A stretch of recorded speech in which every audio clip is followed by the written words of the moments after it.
예, 그림을 사진을 하나 보여드리겠습니다. 잘 보이십니까? 예, 이 사진은 사진기로 찍은 흰눈이 녹아내린 들판 풍경입니다. 이 사진을 자세히 보시면 예수님이 보이십니다. 예수님이 보이십니까? 예, 안 보이시는 분은 기도를 많이 하셔야 됩니다. 기도를 많이 하셔서 설교를 딱 마치면 보게 해주세요. 예수님 모습 보게 해주세요. 라고 그렇게 기도하시면 되겠습니다. 제2차 대전 말기 눈에 덮인 중국 오지에 총기를 한 사진사가 말을 타고 가고 있었습니다. 그런 말 등 위에 앉아서 이렇게 기도했습니다. 오 주님, 주님을 볼 수만 있다면 제가 주님을 믿겠습니다. 라고 그렇게 중얼거리고 있었습니다. 그때 즉각 그의 마음에 들려오는 음성이 하나 있었습니다. 사진을 찍어라. 사진을 찍어라. 그 당시 그 옷은 눈이 녹기 시작해서 이곳저곳에 아주 검은 땅이 나타나게 아주 보기 흉한 그런 들판이었습니다. 그러나 그 마음속에 자꾸만 들려오는 음성이 사진을 찍어라. 사진을 찍어라. 그런 소리를 따라서 말에서 내려와서 그 장면을 카메라로 담았습니다. 그리고 집에 돌아와서 필름을 현상을 했는데 거기서 이 사진이 보였습니다. 온유하고 그리고 참 사랑이 넘치는 예수님의 얼굴이 나타났다는 것입니다. 마음이 청결한 사람은 자신의 잘못이 잘 보이지만은 마음이 청결하지 못한 사람은 남의 잘못이 잘 보인다고 그렇게 말을 합니다. 이런 주제를 이런 목적을 두고 예수님께서 비유로 그렇게 말씀을 하고 계십니다. 오늘 예수님의 비유는 진주를 돼지 앞에 던지지 말라는 비유입니다. 이 비유의 말씀은 마태복음에만 나오는 말씀입니다. 오늘 본문을 함께 읽어보겠습니다. 그 중에 마태복음 7장 6절 말씀입니다. 함께 읽어보겠습니다. 거룩한 것을 개에게 주지 말며 너의 진주를 돼지 앞에 던지지 말라. 그들이 그것을 발로 밟고 돌이켜 너희를 찍어 상하게 할까 염려하라. 예수님은 종종 이 귀한 것을 설명하실 때는 진주로 그렇게 비유를 하셨습니다. 그러면 이 진주는 무엇을 비유할까요? 마태복음 13장 45절과 46절에 보면 진주를 발견한 장사꾼이 모든 것을 팔아서 그 진주를 샀다는 예수님의 진주 비유가 나옵니다. 한번 보실까요? 마태복음 13장 45절과 46절의 말씀입니다. 시작. 또 천국은 마치 좋은 진주를 구하는 장사와 같으니 극히 값진 진주 하나를 발견하며 가서 자기의 소유를 다 팔아 그 진주를 사느니라. 여기서 예수님께서 말씀하시는 거룩한 것 또는 진주는 무엇을 비유하시고 계실까요? 그것은 바로 진리의 말씀, 그 하나님 나라의 복음을 의미한다고 하겠습니다. 복음은 예수님의 사랑입니다. 그래서 우리가 가지고 있는 것이 무엇이냐면 바로 예수님께서 값진 진주, 즉 이것은 복음과 사랑이라고 말씀하고 있습니다. 오늘 이 복음은 바로 예수님께서 우리에게 진주로 그렇게 비유하면서 이것을 개와 돼지에게 던지지 말라 그렇게 말씀하신 것입니다. 그러면 첫째로 살펴볼 것은 그 당시에 유대인들에게 개와 돼지는 무엇을 의미하는지를 살펴봐야 하겠습니다. 우리 구약 성경을 읽어보면은 개는 아주 부정적인 그런 이미지를 가지고 있습니다. 대개 썩은 음식을 먹고 토했던 음식을 도로 뱉어가지고 다시 도로 먹고 또 심지어 사람의 살까지도 먹는 아주 포악하고 부정한 짐승으로 그렇게 성경에 나타내고 있습니다. 그래서 아주 비천해지는 자신의 모습을 처지를 탄식할 때 자신을 개로 그렇게 비유를 하고 있습니다. 구약 성경을 보시면 사울 왕에게 이제 쫓겼던 다윗이 사울 왕의 아들이자 친구인 요나단에게 도움을 받아서 왕위에 오릅니다. 친구 요나단의 은혜에 너무너무 참 못 잊어서 그의 아들 무이보셋을 데려다가 이제 왕자들과 같이 그렇게 식사를 같이 한상에서 식사를 할 수 있도록 그렇게 허락을 합니다. 그러자 무이보셋이 이렇게 대답을 합니다. 열왕기하 9장 8절 이하의 말씀입니다. 우리 한번 읽어보겠습니다. 이 종이 무엇이간데 왕께서 죽은 개 같은 나를 돌아보시나이까. 무이보셋이 자신이 참으로 비천한 자인데 나 같은 것을, 개 같은 나를 이렇게 대접을 해 주십니까? 즉 자신의 비천함을 개에 비유를 하고 있습니다. 또 돼지는 미련함과 완고함의 상징입니다. 돼지가 얼마나 미련한지, 얼마나 고집이 센지 우리는 알고 있습니다. 돼지는 길들여지지 않는 동물 가운데 하나입니다. 특히 돼지에 대해서는 율법에서도 부정한 동물로 그렇게 정의를 내리고 있습니다. 우리 예레미야 11장 7절을 한번 읽어보겠습니다. 시작. 돼지는 굽이 갈라져 쪽발이로 돼 새김질을 못함으로 너희에게 부정하니. 이렇게 개와 돼지는 부정한 동물로 취급을 되었고, 그러므로 이스라엘 백성들은 개고기나 돼지고기를 먹지 않았습니다. 심지어 개와 돼지를 제물로 드려서는 안 되었습니다. 심지어 그리고 그들은 개와 돼지를 그것을 판 돈으로 그렇게 하나님 앞에 드리는 것도 부정하다고 생각했습니다. 그러니까 유대인들은 개와 돼지를 전통적으로 그들은 이 이방인들을 비화할 때마다 개와 돼지로 그렇게 비화를 했습니다. 진주를 개나 돼지에게 주지 말라는 이 말씀은 잘못 해석하는 그런 것들이 있습니다. 그래서 우리가 지금 생각하고 있는 것은, 그러면 이 예수님께서 이 비유에서 이 진주는 복음인데 개와 돼지에게 주지 말라는 것은 문자적으로 해석하면은 이 개와 돼지는 누구를 가리키느냐? 이방인을 가리킵니다. 그럼 이방인들은 누구를 이야기하고 있습니까? 문자적으로 해석을 하면은 바로 불신자들을 가리키고 있습니다. 그래서 우리가 복음, 즉 함부로 복음을 불신자들에게 전하지 말라, 이렇게 해석을 하는 자들도 있습니다. 그건 잘못된 해석입니다. 오늘날 우리들의 입장에서 해석을 하면 믿지 않고 깨달지 못하는 불신자들에게 복음을 함부로 전하지 말라, 그런 의미처럼 들려집니다. 그러나 예수님은 그런 의도로 말씀하신 것이 아닙니다. 진주를 가진 우리 그리스도인들이 개나 돼지 같은 불신자들에게 함부로 주지 말라는 뜻으로 해석은 너무나 잘못된 해석입니다. 항상 우리는 어떤 본문을 해석할 때는 앞과 뒤를 문맥을 잘 봐야 됩니다. 그리고 연관성을 잘 봐야 됩니다. 그래야만 이 예수님의 비유를 해석을 잘 할 수 있습니다. 그래서 오늘 이 진주를 개나 돼지에게 함부로 던지지 말라는 이 비유는, 오늘 이 말씀이 마태복음 7장 1절부터 5절의 결론으로 주어지는 말씀이라는 것입니다. 예수님께서 말씀하십니다. 마태복음 7장 1절부터 2절 말씀이 있습니다. 다 같이 읽어보겠습니다. 비판을 받지 아니하려거든 비판하지 말라. 너희가 비판하는 그 비판으로 너희가 비판을 받을 것이요 너희가 헤아리는 그 헤아림으로 너희가 헤아림을 받을 것이니라. 사랑하는 성도 여러분, 사람들은 자기의 허물을 보기 전에 다른 사람의 허물을 더 잘 보고, 또 자신의 허물과 죄를 보고 회개하기보다는 다른 사람의 허물과 죄를 정죄하고 비판하는 데 빠르고 익숙합니다. 우리가 아침에 일어나면 눈을 뜨면은 다른 사람의 얼굴을 볼 수 있습니다만은, 우리가 일부러 거울을 보지 않으면 자기 얼굴을 볼 수가 없습니다. 그만큼 자기의 허물을 발견하기 어렵다는 이야기입니다. 그래서 자기의 허물은 덮어둔 채 다른 사람의 허물을 들추는데 빠른 것이 우리들의 모습입니다.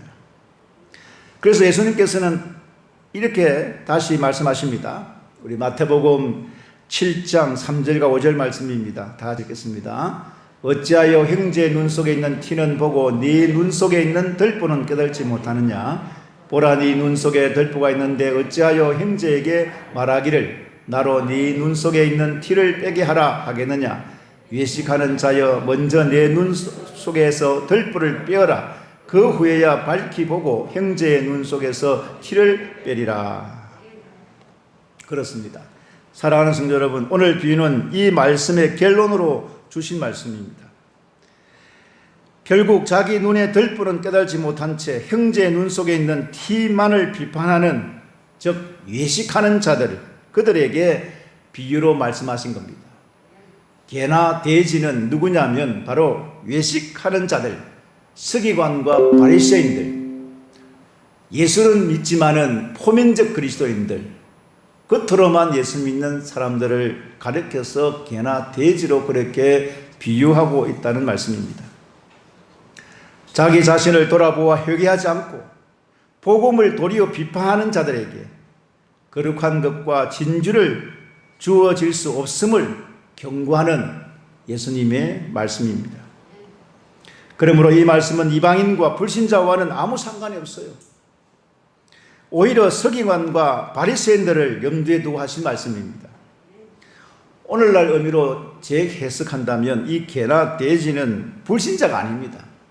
복음을 악용하는 이단자들, 회개하지 않고 변하지 않는 표면적 그리스도인들을 가리켜서 개나 돼지로 그렇게 비유하고 있다는 것입니다. 초대교회에서도 이런 자들이 많았던 것 같습니다. 그래서 베드로 사도는 거짓 교사, 그들의 잘못을 지적하면서 책망하고 있습니다. 베드로후서 2장 20절과 22절 말씀입니다. 우리 한번 다 같이 좀 길지만은 읽어보겠습니다. 시작. 만일 그들이 우리 주 대신 구주 예수 그리스도를 알므로 세상의 어려움을 피한 후에, 두려움을 피한 후에 다시 그 중에 얽매이고 지면 그 나중 행편이 처음보다 더 심하리니 의의 도를 안 후에 받은 거룩한 명령을 저버리는 것보다 알지 못하는 것이 도리어 그들에게 나으니라. 참된 속담에 이르기를 개가 그 토하였던 것에 돌아가고 돼지가 씻었다가 더러운 구덩이에 도로 누웠다 하는 말이 그들에게 응하였도다. 우리가 복음을 받은 후에도 여전히 옛 생활을 청산하지 못한 자들, 우리가 예수를 믿는다고 하면서도 예수 믿는 사람답지 못한 사람들, 이 복음을 잘못되게 전하는 이단자들, 그들을 가리켜서 개와 돼지에 비유하고 있음을 우리는 알 수 있습니다. 세 번째로 오늘 비유의 말씀은 다시 말씀을 드립니다. 불신자들에게 한 말이 아니다는 겁니다. 복음을 받았다고 자부하지만 오히려 복음을 가리는 사람들을 향한 경고의 말씀입니다. 마태복음 7장 6절을 다시 한번 읽어보겠습니다. 시작. 거룩한 것을 개에게 주지 말며 너의 진주를 돼지 앞에 던지지 말라. 그들이 그것을 발로 밟고 돌이켜 너희를 찍어 상하게 할까 염려하라. 우리가 진심으로 염려해야 할 것은, 우리도 얼마든지 진주를 발로 밟고 상하게 할 수 있다는 것입니다. 무슨 뜻이냐 그러면, 우리가 가지고 있는 이 복음, 우리가 가지고 있는 이 하나님의 사랑을 우리 스스로 돼지가 진주를 밟듯이 우리도 그렇게 복음을 짓밟을 수 있고 하나님의 사랑을 무시할 수 있다는 것입니다. 마귀는 지금 믿는 우리들을 넘어뜨리려고 틈을 노리고 있습니다. 다시 세상의 욕망으로 묶어 자신의 종으로 잡으려는 마귀의 시도가 지금도 계속하고 있습니다. 사랑하는 성도 여러분, 마귀의 틈을 우리가 알아야 됩니다. 마귀는 틈만 나면 우리를 잡아 자신의 포로로, 자신의 종으로 삼으려고 하는 것입니다. 다시 우리를 세상으로 향하도록, 세상의 종이 되도록, 마귀의 종노로 하도록, 그렇게 마귀는 지금도 우른사자처럼 덤벼들 자들을 찾고 있다는 것입니다. 우리 그리스도인들은 영적 전쟁을 치르고 있는 사람들입니다. 사랑하는 성도 여러분, 우리가 그저 우리가 예수 믿는 거 아닙니다. 지금 예수 믿는다는 것은 영적 전쟁을 하고 있다는 것을 우리가 알아야 됩니다. 항상 우리 자신을 돌아보고 마귀에게 틈을 보이지 말아야 됩니다. 강하고 담대해야 됩니다. 오늘날 세상이 너무나 악하고 너무나 우리를 유혹하고 미혹하는 것들이 얼마나 많은지 모릅니다.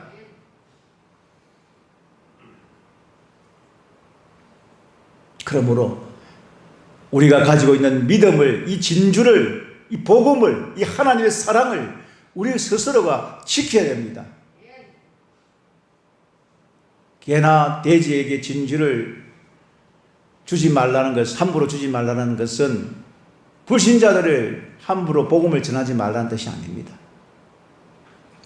이미 우리에게 주신 진주 같은 이 복음, 하나님의 사랑을 우리 스스로가 밟아버리고 지키지 못하고 무시하지 말라는 그런 의미입니다. 공무원의 8대 의무라는 것이 있습니다.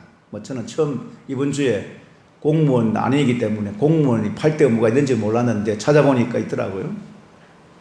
우리가 읽어볼 필요는 없지만 제가 한번 소개해 봅니다. 선서 의무, 성실 의무, 복종의 의무, 친절 공정의 의무, 종교 중립의 의무, 비밀 음수의 의무, 청렴의 의무, 품위 유지의 의무, 이렇게 되어 있더라고요. 저는 이 공무원 의무 중에 품위 유지 의무가 8번째 눈에 띄었습니다. 우리 그리스도인들에게도 품위 유지 의무가 있어야 됩니다. 우리 그리스도인들로서 어떤 품위가 있어야 될까요? 우리 예수 믿는 사람들도 좀 품위 있게 예수를 믿어야 되고 품위 있는 사람이 되어야 됩니다. 나 같은 죄 많은 죄인을 용서하시고 사랑하여 주신 하나님의 사랑을 다른 사람들에게 흘러가도록 품위를 지켜야 됩니다. 오늘 예수님께서 거룩한 것, 진주를 함부로 개나 돼지에게 주지 말라는 뜻은 내 눈 속에 있는 들불은 보지 못하고 남의 눈에 있는 티만 보고 비방하는 품위 없는 사람이 되지 말고 내 자신이 더 잘못이 많음을 알고 다른 사람의 잘못이 보여도 그 허물을 덮어주는 품위 있는 그리스도인들이 되시기를 주님의 이름으로 축원합니다. 세상 사람들이 볼 때에, 우리를 볼 때에 참 예수 믿는 사람들은 품위가 있다, 그런 소리를 들어야 됩니다. 그러려면 품위 있게 살려면 어떻게 살아야 되겠습니까? 이 공무원들도 품위 의무라는 것이 있는데 우리 그리스도인들에게도 품위 의무가 있어요. 그리스도인답게, 예수 믿는 사람답게 품위를 좀 가지고 말을 하고 행동을 하고 그렇게 좀 살아야 됩니다. 하나님의 사랑을 우리가 받았습니다. 이 하나님의 사랑을 또 다른 사람에게 흘려가도록 품위 있게 우리 모두가 살아보시기를 주의 이름으로 축원합니다. 다시 앞에 보여준 사진을 한번 보시길 바랍니다. 이제 예수님 모습이 보이십니까?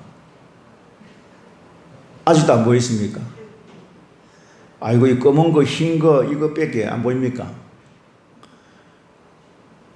이 마음이 좀 깨끗하지 못해서 안 보인다고 말하면 내가 함부로 말하는 것 같고, 잘 보시면 예수님의 모습이 보입니다. 사랑하는 성도 여러분, 우리가 언제 어디서나 항상 주님과 동행함으로 이 나를 인해서 이 복음이 좀 선명해지도록 우리 모두가 좀 노력을 해야 됩니다.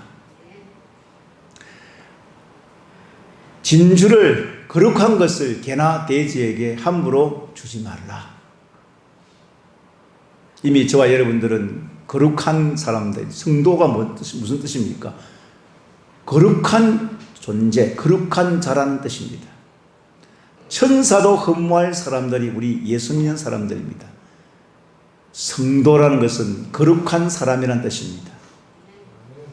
진주 같은 사람들입니다. 우리는 하나님의 사랑을 가지고 복음을 가지고 있는 그런 사람들입니다. 천국을 소유한 사람들입니다. 예수님의 비유 중 값진 진주를 발견한 사람이 그 진주를 사기 위해서 모든 것을 다 팔아서 진주를 샀다. 여러분, 저와 여러분들은 이미 값진 진주를 가지고 있는 사람들입니다. 그 값진 진주가 뭡니까? 하나님 나라 아닙니까? 하나님의 사랑, 진리의 말씀, 복음 아닙니까? 이미 우리는 예수님을 믿음으로 말미암아 진리의 말씀을 가졌고 복음을 가졌고 천국을 소유한 사람들입니다. 그러나 이제는 함부로 우리가 가지고 있는 것을 개나 돼지에게 함부로 주지 말라는 그 뜻은 다시 개나 돼지같이 그런 참 복음을 모르고 진리를 모르고 하나님을 말씀도 모르고 천국을 모르는 자들로 돌아가지 말라는 것입니다. 포면적 그리스도인이 되지 말라는 뜻입니다. 다시 세상으로 돌아가지 말라는 뜻입니다. 세상의 정욕과 안목의 정욕과 이 세상의 자랑거리로 살지 말라는 것입니다. 좀 그리스도인이 품위 있게 우리가 좀 가진 것이 없어도 세상적으로 좀 부족해도 우리는 예수 믿는 사람답게 품위 있게 살다가 하나님 나라의 천국에 들어가는 것입니다. 우리 남은 생에 좀 세상을 살 때에 좀 품위 있게 우리 모두 살아봅시다. 공무원들도 품위 있는 의무를 가지고 있다는데 우리 그리스도인들은 더 많은 더 좋은 품위 그 의무를 지켜가면서 살아갈 때 저와 여러분 우리 모두를 통해서 이 복음이 선명해지고 하나님 나라가 분명하고 나로 인해서 진리의 말씀이 정확하게 나타낼 수 있기를 주의 이름으로 축원합니다.